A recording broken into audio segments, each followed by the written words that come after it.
요한계시록 성경강해 제5장 예언 7봉 돼지 첫째 계봉자가 없음 1절에서 2절 둘째 요한대곡 3절에서 4절 셋째 승리자 예수 5절에서 7절 넷째 4대 찬송 8절에서 14절입니다. 1절 내가 보매 보좌에 앉으신 이 오른손에 책이 있으니 안팎으로 썼고 일곱 인으로 봉하였더라. 오른손에 책이 있으니 이 책은 하나님의 구원 계획서입니다. 하나님께서 택한 백성을 구원하실 계획을 능력의 손으로 이루어 가십니다. 이 하나님의 구원 계획서를 제시해 주시려고 오른손에 들고 계십니다. 오른손에 들고 있는 것은 이 책이 요긴한 것이기 때문입니다. 안팎으로 썼고 하나님의 계시의 말씀은 가감할 수 없이 완성된 것을 의미합니다. 이 성경 말씀은 완전하고 충만하여 완전 무결하게 구원을 이루어 나아갈 수 있는 것입니다. 그러므로 하나님께서 이것을 요긴하게 취급하사 오른손에 가지고 계시는 것입니다. 일곱 인으로 봉하였더라. 책을 펼 수도 없고 그 내용을 알 수도 없이 되어 있다는 것입니다. 일곱은 하나님의 완전수를 가리키는데 하나님의 구원 계획서가 완전히 봉하여졌으므로 그것을 이 땅 위에 실현시킬 자도 없고 보여줄 자도 없다는 뜻입니다. 2절 또 봄에 힘 있는 천사가 큰 음성으로 외치기를 누가 책을 펴며 그 인을 떼기에 합당하냐 하니 책을 펴며 그 인을 떼기에 합당하냐 하나님의 구원 계획을 밝히 알아 그대로 실현시켜 나아가기에 합당한 사람이 누구냐고 천사가 큰 소리로 외친 것입니다. 이것은 하나님의 구원 계획을 구원 계획서대로 이 세상에서 실현시켜 나가는 것을 말합니다. 3절 하늘 위에나 땅 위에나 땅 아래에 능히 책을 펴거나 보거나 할 리가 없더라. 이 책을 펴거나 보거나 하기에 합당한 자가 보이지 않기로 내가 크게 울었더니 책을 펴거나 보거나 한다는 것은 하나님의 구원 계획을 알거나 실현시키는 것을 가리킵니다. 책을 펴거나 보기에 합당한 자가 없는 것은 하나님의 구원 역사가 중단되어 자기 구원과 다른 사람의 구원도 안 되며 하나님의 나라를 이루어 나가는 것도 안 된다는 것입니다. 그러므로 요한이 안타까워서 통곡을 한 것입니다. 요한과 같이 구원 문제를 위하여 울며 안타까워하는 사람이 복 있는 사람입니다. 요한은 지금 하나님의 말씀과 예수의 증거를 위하여 반모섬에 귀양 가서 환난과 고통을 당하는 가운데 있습니다. 이처럼 요한이 구원 문제 때문에 생명을 내놓고 나아가는 중에 있는데 그 구원 문제가 중단되게 되었으니 통곡하지 않을 수가 없었던 것입니다. 구원 문제가 잘 안 되어 가는데도 평안한 마음으로 있으면 안 됩니다. 구원 문제를 위해서 애통하고 안타까워하며 모든 것을 희생하고라도 이 구원 문제가 잘 되어 가도록 힘써야 합니다. 요한은 이 구원 문제를 위하여서 죽도록 충성하는 사람입니다. 모세도 미디안 광야에서 이스라엘 백성의 구원 문제를 위해서 40년간 많은 눈물을 흘렸을 것입니다. 사도 바울도 구원 문제를 위해서 많이 울었습니다. 로마서 9장 2절에 내게 큰 근심이 있는 것과 마음에 그치지 않는 고통이 있는 것을 내 양심이 성령 안에서 나로 더불어 증거하노니 나의 형제 곧 골유의 친척을 위하여 내 자신이 저주를 받아 그리스도에게서 끊어질지라도 원하는 바로라고 했습니다. 바울이 이스라엘 사람을 위해서 애통한 것을 민족주의로 보아서는 안 됩니다. 이스라엘은 하나님의 교회이므로 바울이 이스라엘 사람을 위하는 것은 하나님의 교회 문제 때문에 큰 근심과 마음에 그치지 않는 고통을 느낀 것입니다. 성도들이 세상 문제가 잘 안 되면 안타까워하면서도 신령한 문제에는 무관심하다면 믿음이 죽은 증거입니다. 인간은 죄악의 권세와 무능 때문에 그 책을 펴거나 보거나 할 수가 없습니다. 죄 있는 인간은 하나님 앞에 설 수도 없고 하나님이 친히 인봉한 그 책의 인을 떼어 펴거나 볼 수가 없습니다. 그 책에 인봉한 진리를 완전히 알고 실현시킬 수 있는 분은 오직 예수 그리스도밖에 없습니다. 사람이 구원 문제를 위해서 열심을 낼 때 성경대로 하지 않으면 마지막에는 불에 타서 없어지고 아무 유익이 없다는 것을 명심해야 합니다. 자기 생각대로 하는 것은 전부 불에 타서 없어지고 성경대로 한 것만 남습니다. 그러므로 성경을 바로 깨닫는 것이 중요합니다. 애굽의 바로왕이 꿈을 꾸었는데 술객과 박사들이 해석을 하지 못했습니다. 그들이 자기 생각대로 아무렇게나 해석을 하여도 그 해석이 잘못되었다고 말할 사람이 없었습니다. 그러나 왕이 꾼 꿈은 하나님의 특별 계시이기 때문에 잘못 해석하면 다 죽게 됩니다.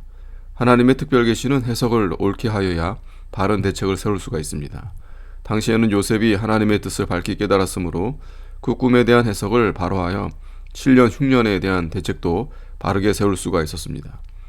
요셉이 하나님의 계시를 밝히 깨달았으므로 자신이 살았고 이스라엘 족속과 애굽의 모든 사람을 살려낼 수 있었던 것입니다. 이것은 신약시대의 영적 구원을 가리키고 세상 나라 운동을 가리키는 것이 아닙니다. 그러므로 기독교는 세상 나라 정치 운동을 해서는 안 됩니다. 이기선 목사님은 우리는 예수 믿고 천당에 가는 것이지 세상 정치에 가담하는 것은 옳지 않다고 가르쳤습니다. 이기선 목사님이 어디 갔다가 돌아올 때 신의 주역에 하차하니 내무소원들이 묻기를 영광님은 어느 당에 들었습니까? 하고 물어보았습니다. 그때 나는 나사렛 예수당이다 라고 대답했습니다. 그 사람들은 처음 듣는 말이므로 나사렛 예수당은 뭐 하는 겁니까? 라고 재차 물었습니다. 그때 이기선 목사님께서 예배당으로 해서 청당에 가는 당입니다. 회당으로 해서 천당에 가는 당입니다. 라고 담대하고 자신있게 말하니까 내무서원이 됐습니다. 어서 가시오 라고 했다고 합니다. 기독교는 구령운동, 예수를 믿어 영혼이 구원 얻는 운동이며 세상 운동을 하는 것이 아닙니다. 목사가 세상 정치에 가담하면 안 됩니다. 성경 해석을 바르게 하지 못하면 현세에도 영적 구원을 이루어 나아가지 못하고 내세에도 상받는 자리에 이르지 못합니다. 또 성경대로 한 것이라고 하여도 자기가 한 것과 자기를 위하여 한 것은 모두 불에 타서 없어지고 맙니다. 가령 어떤 성도가 자기 집을 팔아서 예배당 짓는 데에 바쳤다고 하면 이 사람은 기도하는 가운데 성령의 감동을 받아 집을 팔아서 하나님께 바치는 것이 하나님의 뜻인 것을 분명히 깨달아 하나님의 뜻에 피동되어 바쳤다면 상급이 영원히 없어지지 않을 것입니다. 그러나 이 성도가 자기 명예와 영광과 권세를 위해서 그렇게 했다고 하면 하나님 앞에는 아무것도 받을 것이 없습니다. 자기 상을 이미 받은 것입니다. 자기 영광과 명예, 체면 때문에 한 것이므로 하나님과는 관계없고 아무리 많은 돈을 바쳤어도 그 행위는 불에 타서 없어질 것입니다. 5절 장로 중에 하나가 내게 말하되 울지 말라. 유대 지파의 사자 다윗의 뿌리가 이겼으니 이 책과 7인을 떼시리라 하더라. 유대 지파의 사자, 이것은 창세기 49장 9절에 대한 예언의 성취의 말씀입니다.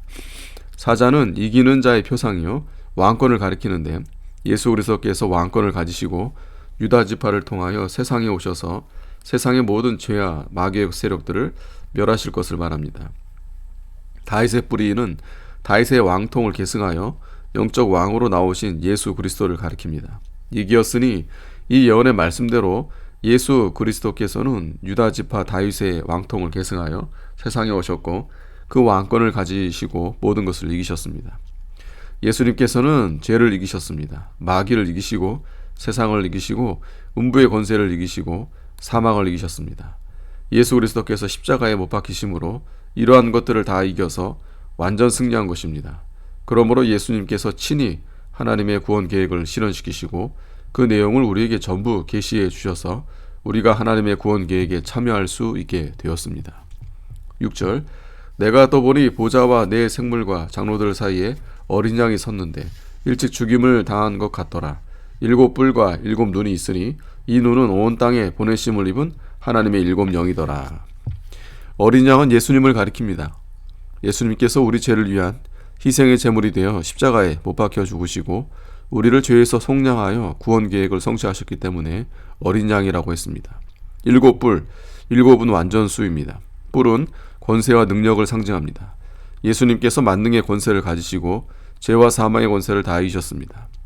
완전한 권세를 가지신 예수님께서 모든 마귀의 권세를 다 이기시고 그 권세를 우리에게 입혀주신 것입니다.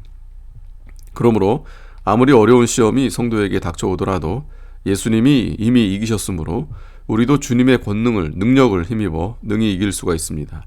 마귀의 권세를 이기신 예수님을 성도가 믿고 자기에게 덧입혀진 그 능력을 쓰면 모든 마귀의 권세를 능히 이겨나갈 수 있습니다. 7눈은 모든 것을 밝히 보고 완전히 아는 성령을 가리킵니다. 성도가 성령의 인도를 받고 나아가면 하나님의 뜻을 밝히 깨달을 수 있고 지혜를 얻게 됩니다. 사람이 자기 지혜로 하면 마귀에게 지게 되고 하나님의 지혜를 가지고 나아가야 마귀의 세력을 이길 수 있습니다. 7절 어린 양이 나와서 보좌에 앉으신 이의 오른손에서 책을 취하시니라. 예수님이 책을 취하신 것은 구원 계획을 실현시켜 나가시려고 그 책임을 맡으신 것입니다. 예수님께서 마귀의 권세를 이기시고 적극적으로 구원을 성취하여 가십니다. 구원 계획을 주님이 그대로 실현하여 나아가실 때 하나님께서 오른손으로 붙들어 주십니다. 주님은 성도들을 오른손에 붙들고 구원을 이루어 나아가십니다. 주님께 붙들림 바 되어 구원을 이루어가는 사람은 복 있는 사람입니다.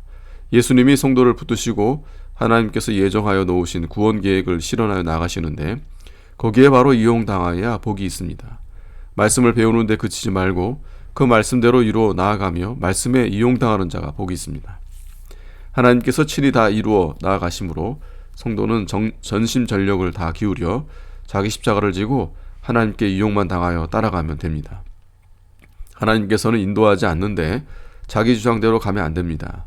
사도 바울은 오직 내가 그리스도 예수께 잡힌 바 된 그것을 잡으려고 쫓아가노라고 했습니다. 이와 같이 하나님의 인도를 받아 걸어 나아가야 구원을 이루어 가게 됩니다.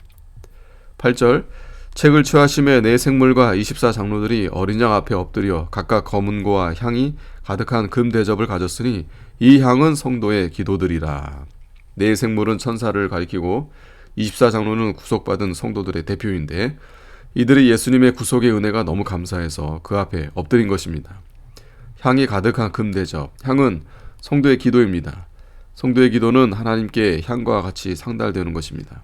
성도가 기도할 때에는 시간과 정력과 마음을 바쳐서 기도해야 합니다. 기도가 잘 안 되고 막히는 경우도 회개하며 마음을 기울여 사모하며 시간과 공력을 많이 들여 기도하면 마침내 기도의 문이 열리게 됩니다. 또한 향을 피우는 것은 더러운 냄새를 제거하는 목적도 있습니다. 성도가 기도를 많이 할 때 부패성이 제거되고 더러운 냄새가 없어지고 그리스도의 향기가 나오게 됩니다. 먼저 하나님 앞에 잘못된 것을 회개하는 기도를 하고 하나님의 뜻을 찾으려고 기도하고 말씀대로 살려고 기도해야 합니다. 9절 새 노래를 노래하여 가로되 책을 가지시고 그 인봉을 떼기에 합당하시도다.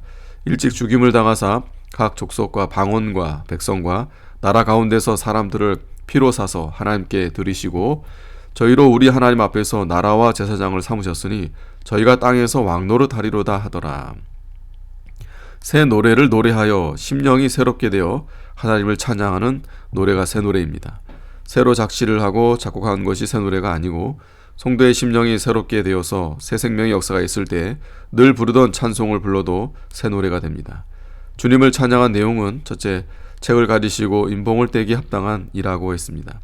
하늘 위에나 땅 위에나 땅 아래에도 인봉을 뗄 자가 없는데 우리 주님이 죄와 마귀의 권세를 이기시고 인봉을 떼시어 구원 계획을 실현시켜 나가게 된 것을 감사하여 찬송을 하였습니다. 둘째는 어린 양이신 예수님께서 일찍이 십자가에서 죽으심으로 성도들을 보혈로 값주고 사셔서 하나님께 드린 것을 찬양하였습니다. 셋째는 택함을 입은 성도들이 하나님의 나라가 되어 하나님의 통치를 받게 된 것과 제사장이 되어서 하나님만 위하는 생활을 하게 된 것을 찬양했습니다. 넷째는 성도들이 땅에서 왕노릇하게 된 것을 찬양했습니다. 땅에서 왕노릇하리로다. 성도는 영적 왕권, 우주적 왕권, 천년 왕국에서의 왕권, 영원한 나라에서의 왕권을 그리스도로 더불어 갖게 됩니다. 11절 내가 또 보고 들음에 보좌와 생물들과 장로들을 둘러선 많은 천사의 음성이 있으니 그 수가 만만이여 천천이라. 큰 음성으로 가로되 죽임을 당하신 어린 양의 능력과 부와 지혜와 힘과 존귀와 영광과 찬송을 받으시기에 합당하도다 하더라. 많은 천사와 성도들이 구원을 위하여 죽임을 당한 어린 양을 찬양했습니다. 죽임을 당하신 어린 양은 능력과 부와 지혜와 힘과 존귀와 영광과 찬송을 받으시기에 합당하다고 찬송했습니다. 주님이 십자가에서 죽으심으로 인류를 죄에서 구속하셨고 부활하여 새 생명을 입혀주셨습니다. 성도가 부활의 소망 가운데 살게 된 것은 하나님의 능력이요 하나님의 지혜요 하나님의 힘으로 이루어진 것입니다. 그러므로 주님은 존귀와 영광과 찬송을 받기에 합당한 것입니다. 13절 내가 또 들으니 하늘 위에와 땅 위에와 땅 아래의 바다 위에와 또 그 가운데 모든 만물이 가로되 보좌에 앉으신 이와 어린 양에게 찬송과 존귀와 영광과 능력을 세세토록 돌릴지어다 하니 네 생물이 가로되 아멘 하고 장로들은 엎드려 경배하더라. 하늘 위에와 땅 위에와 땅 아래와 바다 위에 있는 만물이 하나님과 예수님을 찬양합니다. 독생자를 보내시어 십자가와 부활로 구원을 성취시킨 성부와 성자께 찬송과 존귀와 영광과 능력을 세세토록 돌릴 때 내 생물은 아멘하고 장로들은 엎드려 경배했습니다. 우리들도 예수님의 크신 구속의 은혜에 감격하여 항상 그 앞에 엎드려 경배하는 생활을 해야 합니다. 아멘.